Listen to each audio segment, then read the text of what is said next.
right, welcome everybody to this week's Paleo Talks. We are on episode 8, and this week we're with Dr. Emily Lindsey, who comes to us from Rancho La Brea, the tar pits over in California, a site that so many of us have been fascinated with most of our lives, and we're going to get to hear more about that and other tar pits. I'm Dr. Blaine Schubert. I'm here at East Tennessee State University, and we come to you from the Center of Excellence in Paleontology, which oversees the gray fossil site. There's several of us paleontologists that are there, and we work on all kinds of things, including the gray fossil site, but also many ice age sites as well. And I'm going to introduce David Moscato now, and David is our science communicator, and he's going to tell you a little bit more about how the program works. David? Thanks, Blaine. Like Blaine said, I'm David Moscato, one of the paleontologists and science communicator at the Gray Fossil site, and I'm running the tech side of things for these talks.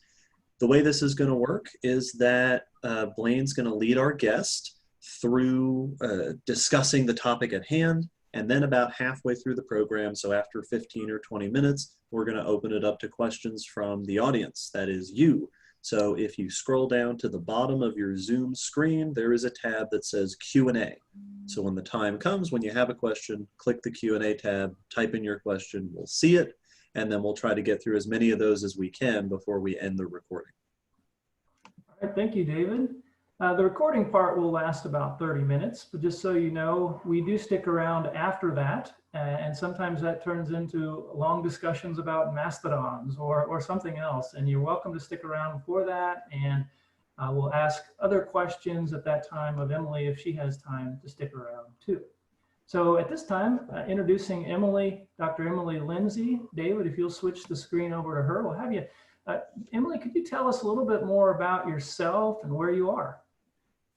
Sure. So I am the assistant curator and excavation site director at the La Brea Tar Pits. I'm a mammalian paleontologist. I started out in my PhD working on asphaltic sites in South America, which I'll talk a little bit about today. And I got interested in sort of the paleoecology and taphonomy and paleoenvironmental reconstructions that were possible at these really remarkable sites. I still do a lot of work on the South American continent, both at asphaltic sites, but also looking at large-scale biogeographic processes of extinction. And I specifically specialize in the end Pleistocene extinctions and how human actions and environmental changes may have intersected at regional scales to drive these extinctions across continents. Yeah, you do so many cool projects. I think there are a lot of us out here that envy a lot of your work. And so thank you again for being on here today. Well, I feel the same about your work, Blaine. So. Thanks. If you could start by showing us your screen to go walk us through some of these slides, and maybe start with, what is a tar pit and why are they important? All right, hang on. No worries. It worked so well before. Here we go. There we go.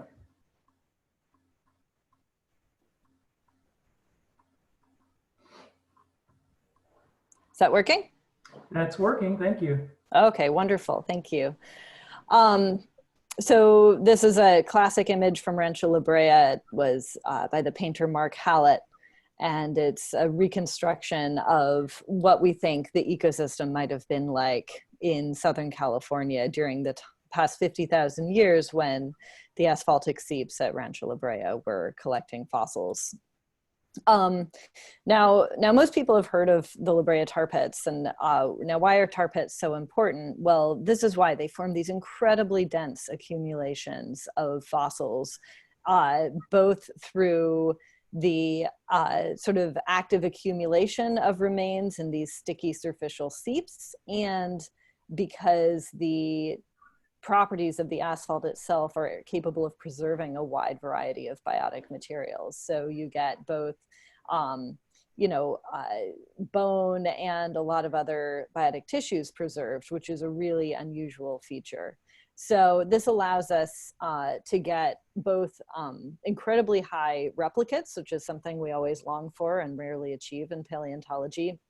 This image, if anyone's been to the tar pits or even, sort of seen images of the tar pits, you're probably familiar with this. This is our direwolf wall. It has 404 direwolf skulls, which represent a tiny fraction of the skulls that have been unearthed at Rancho La Brea.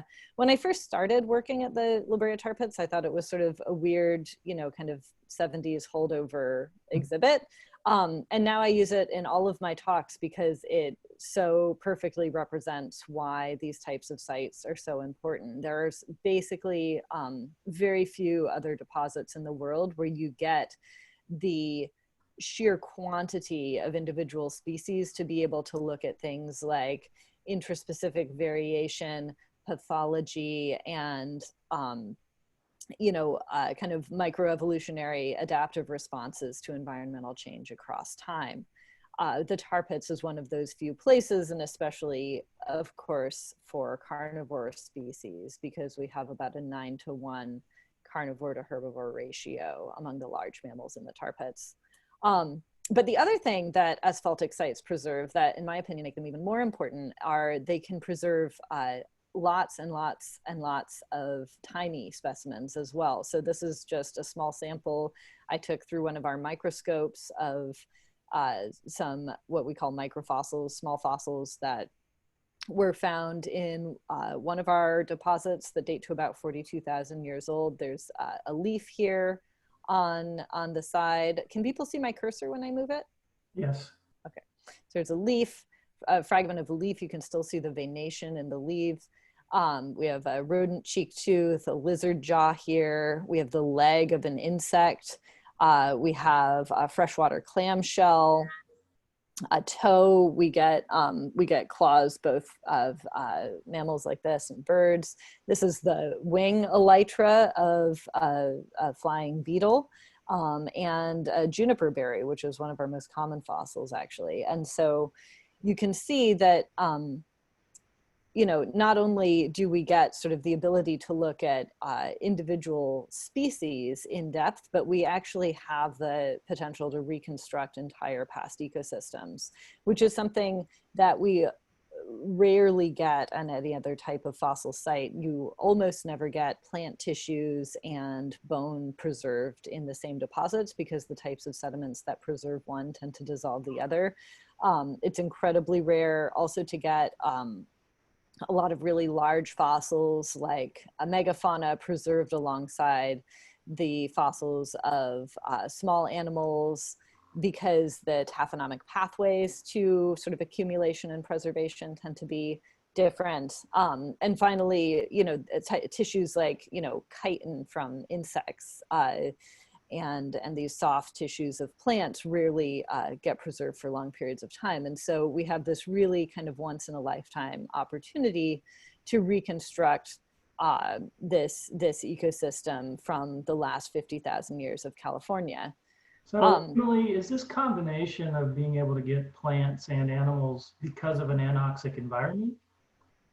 So that is a great question, Blaine. And the fact is that we still don't know a lot about how tar pits work. There are a few active research projects we have. We think it probably has something to do with microbial communities that can, or more importantly, cannot survive in asphaltic types of conditions. There's probably also, something related to the fact that, asphalt, of course, is hydrophobic, and so it prevents water from leaching through fossils and leaching out things like bone collagen, as would often happen in open air sites. And again, as you say, something about the anoxic conditions, but this is all areas of very active research. And in fact, we just had a talk earlier this week with some students that we are working with in Trinidad at the asphaltic sites there, and they're starting to look at things like biofilms that are accumulating on bones and rates of decomposition and of flesh in different types of sites, and which tissues disappear first. And then we have some students here in California that are looking into microbial and fungal communities that live in the tar pits. Wow.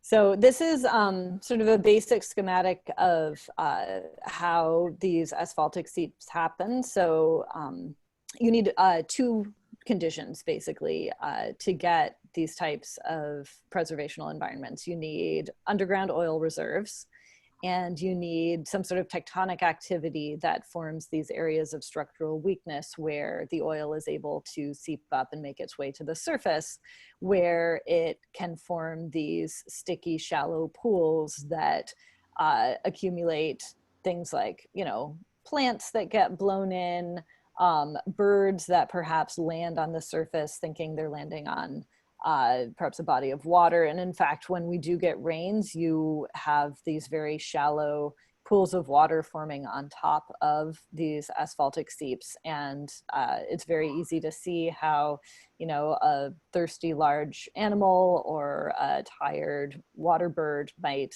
see that and mistake it for a pond and end up becoming trapped. We also know that you know, here in Los Angeles, of course, we're very lucky because we, as paleontologists, because we have this very high sedimentation rate. All of the LA basin is basically a giant alluvial fan that formed over the last 75,000 years of the Pleistocene from sediments washing off the Santa Monica Mountains. So we also find a number of fossils buried in non-asphaltic contexts, and around where the tar pits are, we sometimes find sort of more traditional fluvially deposited fossils that were then secondarily preserved by seeping asphalt. And of course, finally, one of the most important aspects of the tar pits is the time period it covers, which is about the last 50,000 years of Earth's history. This means both that we're able to obtain precise radiocarbon dates on most of the materials that we excavate from the tar pits, and that the time period that this preservational record covers is probably the most important in Earth's history for understanding questions of major modern conservation concerns. So this includes, of course, the last major episodes of global climate change as we were entering and coming out of the last glacial maximum and into the warmer Holocene.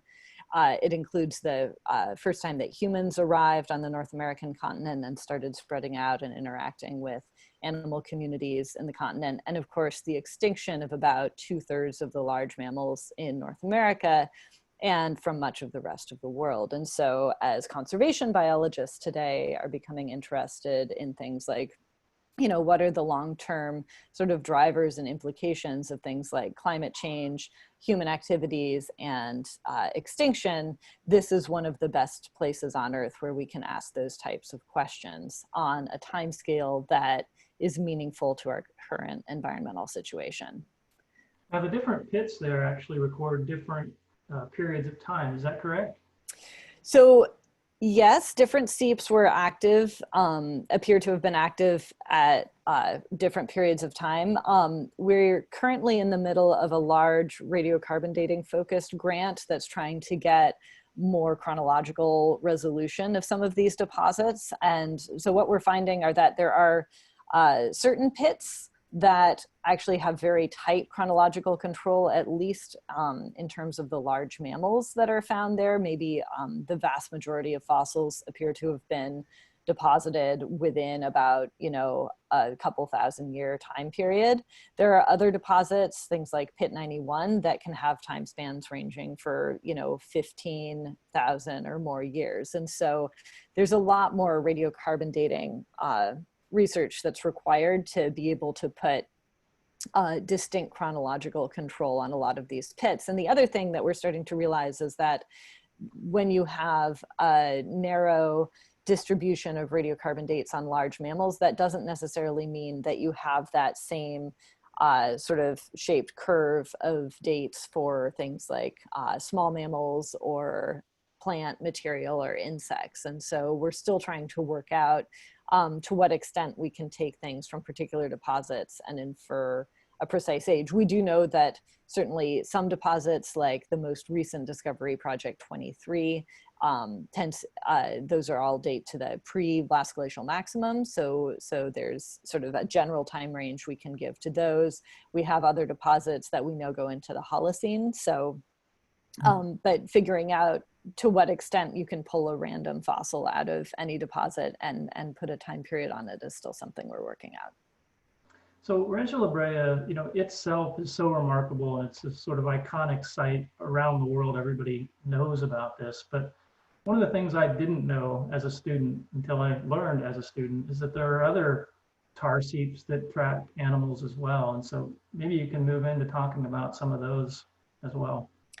That was, just happens to be my next slide, Yeah. Blaine, and we didn't even set it up that way. But yes, this is, that's true. And so it's something, I didn't realize until I was in Ecuador at one point. I had gone down for work back when I thought I was going to be a marine biologist, and ended up meeting some people. And then I was in Ecuador visiting them in another year, and they said, "Oh, well, you like dead things. You might be interested in this." And they took me to this place not far from their house on the coast of Ecuador, where a professor and a bunch of students from the local university were excavating this incredible site. And it was just, bone on bone on bone of these enormous animals preserved in asphaltic sediments. And it just blew my mind. And I thought, oh my gosh, it's the La Brea tar pits of Ecuador. And then a year or so later, I actually had started my PhD, and I knew, I'd been working in South America for a time, and I knew that I wanted to do field work as a component of my dissertation. And there were sort of a couple of sites that I knew about, and I thought, like the site in Ecuador was really amazing, and I've never seen anything published on it, and I wondered if they'd be interested in partnering with me. And so I went down, I ended up getting in contact with that professor who had been working down there in the I guess 2006 was when I saw the site, and he was very open to collaborating, and we put together a really cool program. And so I spent 3 years during my dissertation excavating this site in Ecuador. And this is what it looks like. It's called Tonka Loma because it's under a hill, or loma, that has a lot of oil tanks or tanques on top of it. So it's the oil tank hill site. And it was discovered by the local oil company in the early 2000s. They were doing maintenance on this hill. It was completely buried under this hill, and they basically bulldozed off the edge of the hill and uncovered this asphalt preserved bone bed. And it turned out to be, when I first saw it, I thought, oh, it's the La Brea tar pits of Ecuador, but it's actually not the La Brea tar pits of Ecuador. It's a completely different type of site. And something we've learned is that, again, these asphaltic seeps can form in, fossil deposits can form in different ways. You have kind of the classic Rancho La Brea model, where you have, these super carnivore dominated, that's the green here are carnivores, right? So you can have super carnivore dominated sites that are formed, at least at the mega mammal level, through the entrapment, primary entrapment of something like a large herbivore that then attracts a number of large social carnivores who in turn get stuck. We see, several of the three of the 4 known sites from Southern California seem to have this pattern, as well as the Talara site down in Peru. But then there's another way that, fossils can become preserved in asphalt, which is just a traditional, fluvial deposit, a bone bed that gets secondarily infiltrated with seeping asphalt after those bones are deposited. And we find, a lot of the sites here, and now we're starting to learn even some of the sites at Rancho La Brea, particularly in Project 23, actually show this pattern. And you get a completely different representation of fossil material. You can see, in the case of South America, of course, xenarthrans are very common, so they tend to be among the most commonly represented species from these types of sites in that part of the world. But it's a very different type of deposit, and that's something that we realized about the Tonka Loomis site, is that this wasn't sort of an asphalt seep where you find a lot of carnivores, a lot of birds, a lot of things like scavenging insects and things like that. It actually was almost entirely dominated by this one species of very large giant ground sloth called Eremotherium, which is, Now you recently, Megatherium. yeah. Yeah, so this is these. Okay. Yeah, so these. Sorry, I want to remind the audience, if you do have any questions, go ahead and start putting them into the question and answer tab, and we'll get to that in just a minute. Emily, yeah, go ahead. Oh, just these, these images are both from a paper that came out in January on this site. And it's, what we have is at least 22, probably at least several more individuals from this giant ground sloth species, Eremotherium. And, if you know Megatherium, Eremotherium is basically the same thing with a sort of slightly shorter snout and one less claw on its manus. And we have everything from, very large adults down to young individuals that are so small that we think they may even be fetuses, if not newborns. And it's this sort of multi-generational group, and through a number of analyses on the bones, the taphonomy, the sediments, we've come to the conclusion that this is likely a mass death assemblage, and it appears to have occurred in sort of a kind of shallow, marshy, still water sort of habitat. There are a number of sort of arroyo bottoms in the area even today when it's much drier that are fed by these underground springs and can be very, kind of these marshy habitats. And the other thing, so what we don't have at the site, again, we have basically no carnivores. We have very little of these microfossils, which tend, in the asphaltic sediments, which tend to form the rich kind of paleoecological reconstructions that we're able to do at a place like Rancho La Brea. But we do have plant material, and but it's very different from what we find at Rancho La Brea. So the top here that says A, this is a random grab sample of plant material that was sorted from one of our deposits at Rancho La Brea, I believe one of the Project 23 deposits. So you see, you have all different sort of shapes and sizes of plant material. It can be stringy, you've got leaf fragments, you've got seed pods. And in contrast, all of the plant material at Tonka Loma looks more like this down in C. It tends to be more uniform, and really sort of significantly, all of those pieces appear to have been cut to this kind of uniform length here. And we interpreted this as actually pertaining to gut contents or potentially coprolites of these giant ground sloths. Now, a bunch of years ago when I was in grad school, I was on a rafting trip with a friend of mine, and his father is a retired professor from Oregon State University. And he, was asking me about my research, and I was telling him about this site. And he said, well, when I was in grad school in the 70s, I was monitoring these hippo populations in Tanzania. And I saw this really unusual event occur, which is, you had sort of a late arrival of the rainy season. And of course, hippos, they like, these are images that he took back in the 70s. And I apologize, they're, slightly grainy, but hopefully you can see this is a big old herd of hippos hanging out happily in a watering hole. And they just, they're semi-aquatic. They hang out most of the day in these wallows, escaping from heat and insects and kind of chilling out there. Of course, since they're spending all day in the watering holes, they're also defecating in the watering holes. So this is the same watering hole. A bit later, you can see the watering holes. The vegetation's getting a bit drier. The edges of the watering hole are starting to shrink a bit. And this, what you see in the foreground, this is hippo fecal material that's floating on the surface of the water.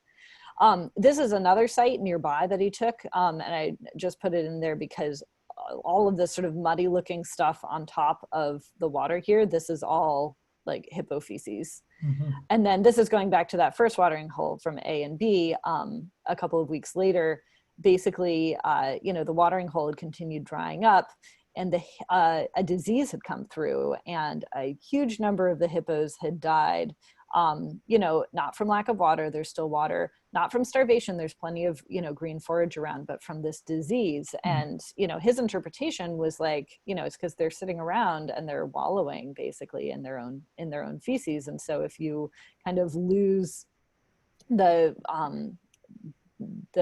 input of water into the watering hole, it just becomes sort of more densely and densely contaminated.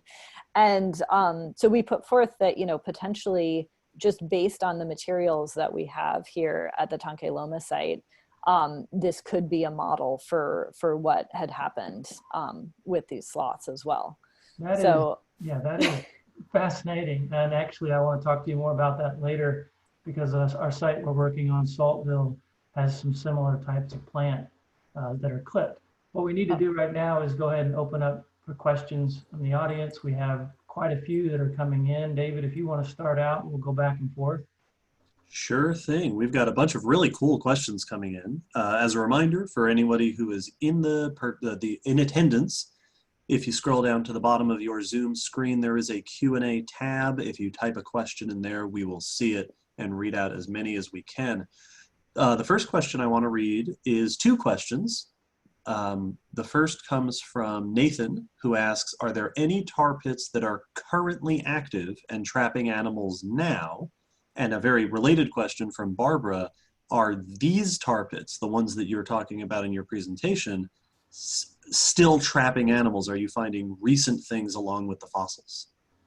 So that's a great question. So the answer is absolutely yes. At Rancho La Brea, we still have many open seeps, and you know, every day it's one of these real kind of lucky circumstances. You know, I feel very fortunate to work at this site because I can walk out, you know, every day when we're not on lockdown, and see these asphalt seeps that are, you know, in real time accumulating records in exactly the same way that they've been doing for tens of thousands of years. So we still have, you know, everyday plant material blowing in.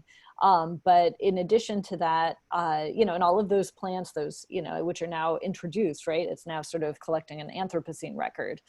We've got palm fronds and we've got eucalyptus branches falling in. But in addition, you know, we get insects trapped, and occasionally things like birds and squirrels will get stuck in these seeps as well. And, you know, certainly if we didn't have big fences around them, we'd be getting bigger animals and, you know, all the Los Angeles small dogs that people are walking through the park every day as well.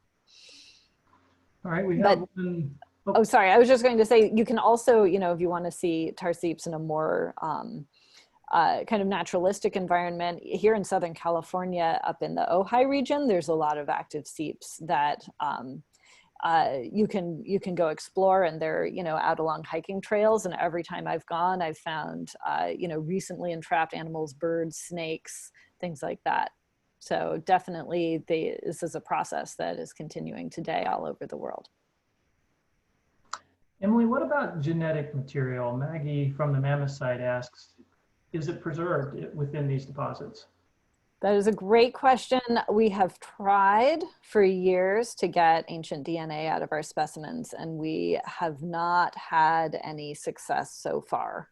We're still trying. We're not sure yet if it is that asphalt itself does not preserve DNA, or if there's something about the techniques that we have to use to get the asphalt out of specimens that then degrades the DNA.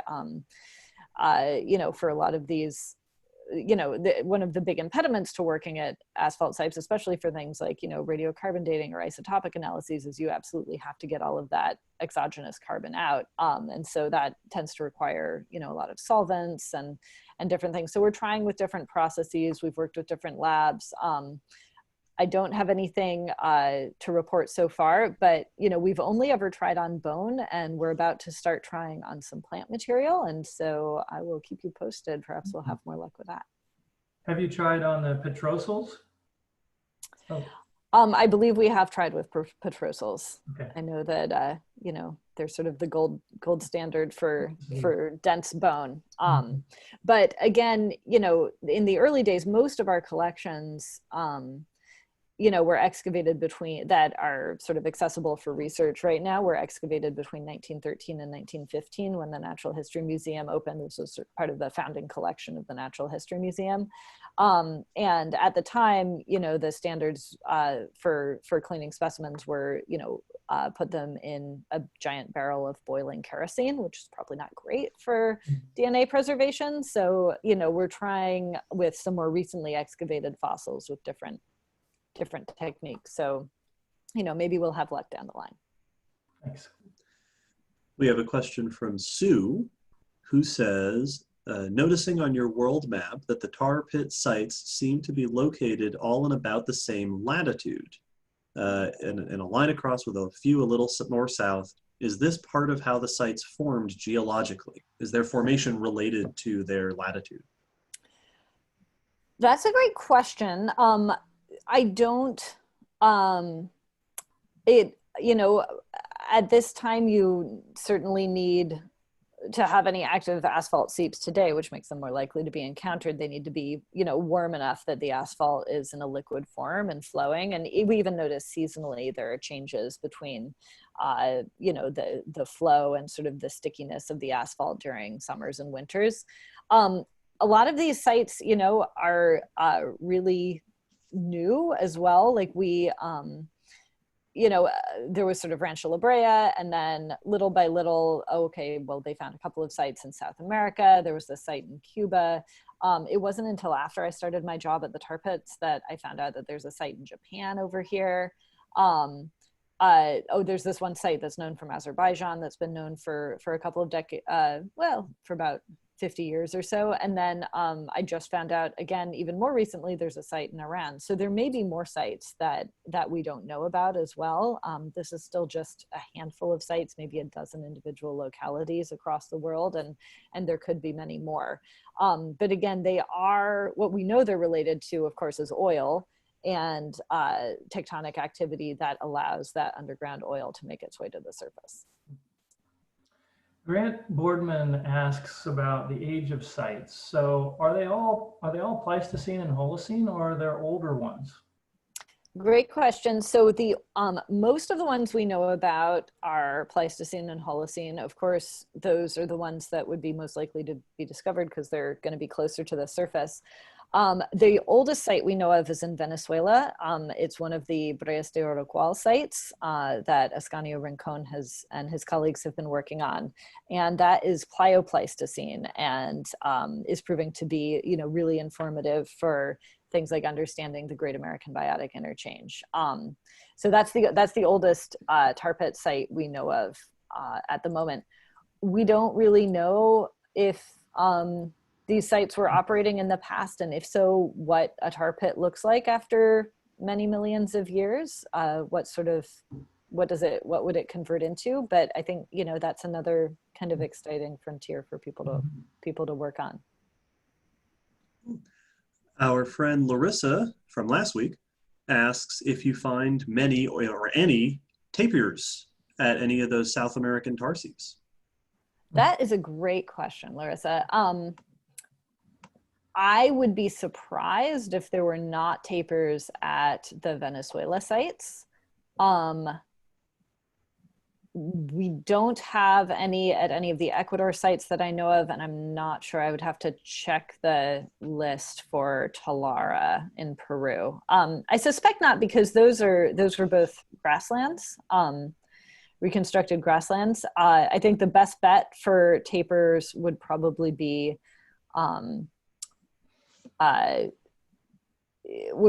the Venezuela tar pits in Ciarte and Las Breias de Oroqual, but I'd have to check with Ascanio on that.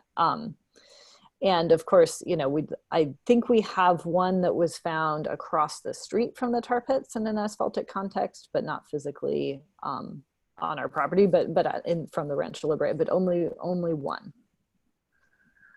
All right. We have one from Orion.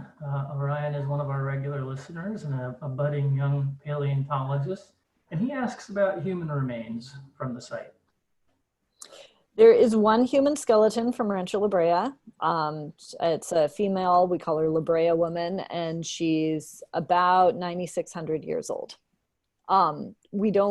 There hasn't been much study on her in the last couple of decades, in part owing to the sensitivity around studying ancient human remains. So we have the radiocarbon date. She was found in our sort of most Holocene deposit. So it's a deposit that has a little bit of Pleistocene, a few Pleistocene dates, but a lot of Holocene dates. A domestic dog was also found in the deposit. It was thought for a while that perhaps, there was one hypothesis that it was, sort of an intentional burial and she was buried with her dog, but the radiocarbon dated the dog and it's only 3,500 years old. So they're separated by 6,000 years. So it wasn't her dog. We've also found a handful of archaeological artifacts at the tar pits. There's hairpins, some atlatl foreshafts, a bone pendant, but again, not a really substantial human record until we get to kind of the Rancho area and we start getting things like, cows. We have a question from Aaron, who's one of the a graduate of ETSU's Paleo program and who's also done some artwork for the Gray Fossil site. Aaron asks, what can the microfauna tell us about the paleo environment at Rancho La Brea? So that is a great question. I'll go back to my microfossil page. So the problem with reconstructing ecosystems based on megafauna is that like most of the megafauna, at least from North America, had pretty broad ecological tolerances. So, you find dire wolves like on our dire wolf wall from, Canada down to Bolivia and Peru, right? Like Canistyrus, same species. Columbian mammoths lived across 2/3 of North America. So they don't tell you a lot about what an environment was like at a particular place, but, something like, specific species of plants, specific rodents that are adapted to particular types of ecosystems, specific species of reptiles and particular insects can give a lot of insight into what the environment was like. In addition, the carbonates that are found in shells like this can actually help us to reconstruct the environment based on isotopic data. And so there's a lot of potential to get pretty highly resolved pictures of the ecosystems. We have a couple of researchers right now who are paleobotanists. Our other curator at the tar pits, Reagan Dunn, who joined us last year, is starting a big program to look at plants. We also have a graduate student from UCLA who's working on some of the plant macrofossils. And we have a National Science Foundation grant focused on reconstructing food webs, and paleobotanist Jacqueline Gill is working on that, both looking at macrofossils and pollen. So I expect that, in the coming years, we're going to have a much better picture of what ancient Los Angeles looked like. Now, unfortunately, similar to the microfossils in general, plants have been really ignored at the tar pits for basically their entire history. And so we're just starting to put the picture together. We are starting to see, some changes that happened, even sort of going into or coming out of the LGM, and then other changes to the community potentially happening as we get closer to the extinction event. And what we know so far, based on the data, is that it looks like the La Brea tar pits, at least around, sort of closer to the last glacial maximum. It was a bit cooler and wetter than the area is today, but not really dramatically different. All right, thank you. We're going to do one more question on the recorded part, and I can't resist this one from Grant Zazula. And being Grant, this is what he's asking. If you could be one Ice Age animal, what would you want to be, Emily? Well, probably a giant ground sloth. I mean, like, they're big enough that most things are not going to mess with them. And I mean, like, just how cool is it that there were sloths the size of elephants? I mean, it just, they're kind of my favorites because, of all the species that we find at a lot of these sites, both in North and South America, most of them, certainly at the tar pits, there's some living analog today, right? Like we still have elephants in the world. We still have wild horses in the world. We still have camels in the world somewhere. We still have, you know, big cats in the world somewhere. But like, there is nothing on Earth that is even kind of like a giant ground sloth. They are a completely bizarre lineage that thrived for tens of millions of years, and they're completely gone. And so I think that, you know, that would have to be the one I'd choose. I have a feeling they would have tasted bad. I don't know. Just every time I think about people coming into North America and eating megafauna, that's one that jumps out at me and sort of makes me wonder, maybe they didn't taste so good. Maybe, although we did publish a paper last year on a butchered Megatherium from Argentina. All right. So at least one human tried it. Maybe that was enough. All right. Well, thank you again, Emily, for being on the show. This has been fantastic. Sure. And I just want to give a little plug for our program, and there's lots of social media for you to follow if you're interested in global tar pits. It's BREA's, Bridging Research and Education at Asphaltic Sites. And that is supporting both sort of new research initiatives at some of these sites, particularly in tropical America and the Caribbean, as well as supporting kind of student training and you know, technical exchanges between researchers at these different sites and institutions. Wonderful. Thank you again. Thank you so much for having me. This was really fun.